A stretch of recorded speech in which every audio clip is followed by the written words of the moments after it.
Apabila seorang sholat ke masjid beribadah, gak pernah tinggal, tapi dia masih suka nonton video porno, gimana tuh Pak Ustadz? Apakah diterima? Man sholatuhu lam tanhagu anil fahsya wal munkar. Siapa sholatnya tak mencegah dirinya dari keji dan munkar, falam yazdad illa bu'dan. Dia bukan makin dekat, tapi makin bu'dan, jauh dari Allah. Orang yang selalu melakukan perbuatan dosa secara sengaja, maka orang itu fasik. Yudillu bihi katsiran, banyak yang disesatkan Allah. Wa yahdi bihi katsira, banyak yang diberi hidayah oleh Allah. Siapa yang disesatkan Allah? Wallahu la yahdil qaumal fasiqin. Wa ma yudillu bihi illal fasiqin. Yang disesatkan Allah itu orang yang fasik. Nauzubillah, yang menjadi fasik. Bolehkah nikah saudara sebapak, bapak sama kakak adik beradik? Saya punya adik. Saya laki-laki, adik saya laki-laki. Anak saya laki-laki, anak dia perempuan. Boleh tak kami nikahkan anak kami? Boleh, sah. Wa banati ammika, kau boleh menikahi saudari anak pamanmu. Bahkan orang Arab biasa. Orang Arab kalau dia duduk ditanya, siapa? Binti ammi. Binti anak ammi paman, pakcik. Itu anak pakcikku. Karena mereka selalu menikah sesama keluarga. Pertama karena susahnya hubungan dengan non keluarga, karena pakai cadar tertutup rapat payah. Yang kedua balik ke baku, back to baku. Dia takut kalau diambil orang lain. Fir'aun kan mati di Laut Merah. Apakah ada kuburnya? Dia tak dikubur. Fir'aun tuh ada di museum sekarang. Nanti bapak ibu kalau pergi umrah, minta yang programnya singgah ke Kairo. Nanti di Kairo masuk ke Museum Tahrir namanya, dekat samping Sungai Nil. Warna gedungnya warna batu bata merah. Nah, di dalam tuh ada gedung di atas. Fir'aun. Fir'aun itu mati di laut, tapi kemudian jasadnya diawetkan. Allah mengatakan dia tak hancur. Al-yauma, hari ini, nunajjika, kami selamatkan engkau hai Fir'aun, bibadanika, dengan badanmu tak hancur, litakuna liman khalfaka ayah, supaya kau menjadi tanda bagi orang setelah engkau.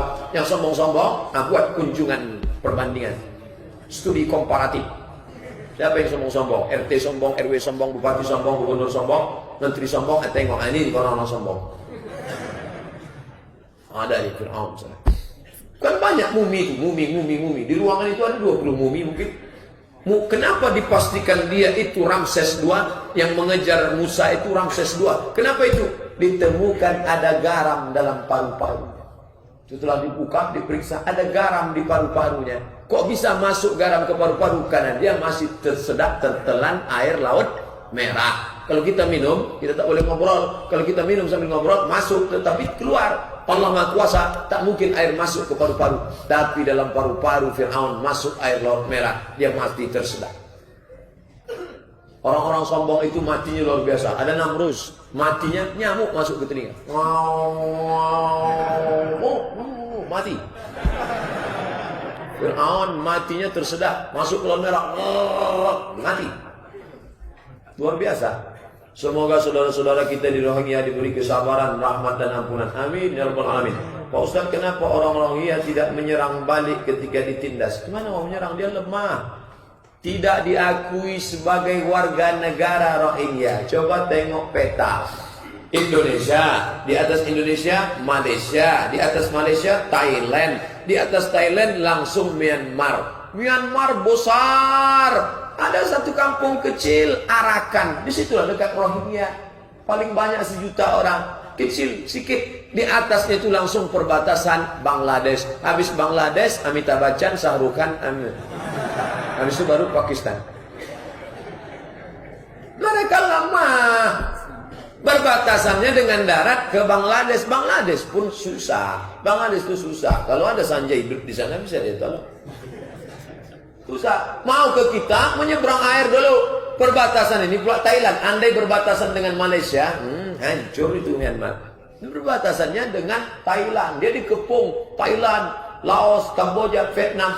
Dan ada perbatasan. Negara Muslim yang langsung berbatasan Bangladesh. Bangladesh pun bawaannya mau mati aja. Susah, miskin, melarat. Ustaz, saya pernah dengar katanya kalau sholat ini pas kita baca surat Al-Quran harus sesuai dengan urutannya dalam Quran. Rakaat pertama dibacanya Qul Huwallah. Qul Huwallahu ahadunillah Allahus Samad. Rakaat kedua dibacanya wadduha. Ini Imam Sungsang namanya. Karena membaca ayat itu mesti ada urusan, ada adab-adabnya. Apakah batal sholatnya? Tak batal, tapi adab namanya. Adab baca urutan. Al-Baqarah, Al-Imran, An-Nisa, Al-Maidah. Ini baca. Assalamualaikum warahmatullahi wabarakatuh. Waalaikumsalam. Maaf pertanyaannya melenceng. Membelok pun tak apa. Saya seorang dokter. Suami saya hanya seorang wira swasta yang kerjanya serabutan. Sudah 2 tahun kami menikah. Melihat keadaan seperti ini, ibu dan abang-abang saya menyuruh saya bercerai. Kalau saya tak bercerai, saya tak dianggap anak lagi. Apakah saya harus bercerai, Pak Ustaz? Kalau suamimu itu baik, mengajak engkau ke jalan Allah, hanya saja ekonomi dia kurang baik, pertahankanlah. Tapi emak dan ayah sudah menyuruh, la ta'ata li makhluqin fi maksiatil khaliq. Tak ada ketaatan kalau ketaatan itu menyebabkan engkau maksiat kepada Allah Subhanahu wa taala. Fala tuti'huma wa in jahadaka 'ala an tusyrika bima laysa laka bihi ilmun. Kalau mak bapak memaksamu untuk membuat perbuatan yang dilarang Allah, fala tuti'huma, maka kau tak perlu patuh dan taat. Tapi suami tadi baik. Kalau suami tadi sudahlah tak kerja, balik mabuk, mulutnya bau narkoba, lalu kemudian dia berzina pula, itu gugatlah ke pengadilan. Saya pernah mengikuti sebuah kajian dan saya berbaiat. Namun akhir ini saya sering mendengar kajian, rasanya saya ragu untuk mengikuti kajian yang lama itu. Apakah saya salah, Pak Ustaz? Karena orang beriman itu tidak boleh ragu. Kajian itu tidak mau bergabung dengan kajian-kajian Ustaz pada umumnya. Tengok dulu Ustaznya siapa, di mana. Kalau masalah baiat, baiat itu sumpah setia. Dalam PKS ada baiat. Dalam ormas organisasi ada baiat. Baiat itu sumpah setia. Saya bersumpah setia ingin mengikut organisasi ini sesuai dengan Quran dan Sunnah, tidak melenceng dari Sunnah Rasulullah. Itu janji setia, tak salah. Tapi kalau sudah dia katakan semua orang di Pekanbaru ini kafir karena tidak berbaiat kepada guru kami, satu-satunya kajian yang sampai ke Nabi hanya guru kami, baru masuk WA-nya ke saya. Ustaz Somad, kata kakak saya hanya boleh berguru kepada guru dia, karena gurunya kepada gurunya, karena gurunya kepada gurunya, sampai ke Nabi. Kalau tidak, maka tak diterima Islamnya. Bagaimana saya jawabnya, Pak Ustaz? Sampaikan ke kakakmu, dia mesti berguru ke saya, Abdul Somad, karena Abdul Somad berguru ke gurunya sampai ke Nabi. Siapa yang tak ikut Abdul Somad, maka dia masuk neraka.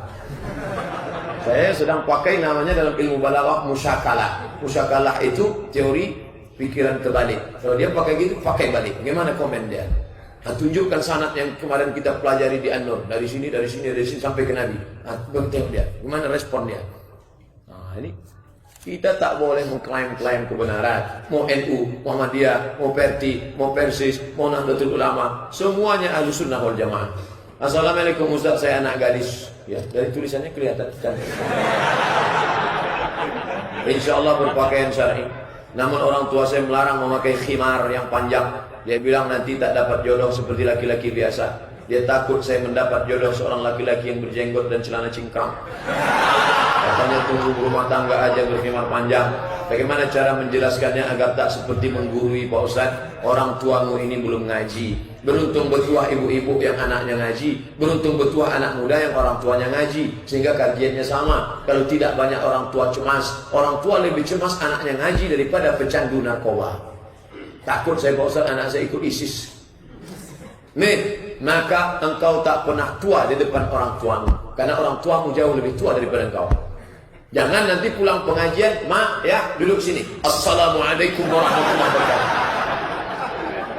Pertama lewat buku, pergi buku tentang hijab syar'i. Kedua share video-video. Video Ustaz yang meyakinkan lah. Video Buya Yahya yang pakai sorban. Ustaz Somad jangan. Tengok Ustaz apa nih gitu. Tengok yang bergaya, yang serius. Assalamualaikum warahmatullahi. Tentang aurat anak-anak kita. Yang bagus itu adalah, tunjukkan sama dia. Kemudian pula cari orang yang cakapnya dia dengar. Bapakmu ini siapa yang cakapnya dia dengar? Atasannya Pak Ustaz. Atasannya ngaji tak? Ngaji. Duduk sama dia, panggil, cerita. Bupati di Riau ini ada yang ngaji. Gubernurnya mengaji. Wali kotanya mengaji. Anak-anak buah dia pegawai. Nah, suruh ngomong sama dia. Nenek mama, orang yang didulukan selangkah ditinggikan seranting, batangnya sampai bersandar, daunnya sampai benau, akarnya sampai berselo. Suruh ngomong sama dia. InsyaAllah. Tak juga berarti sudah khatamallahu ala qulubihim wa ala sam'ihim wa ala absarihim insyaAllah. Sumum, bukmun, umyun, fahum. Tunggu aja sampai dia mati.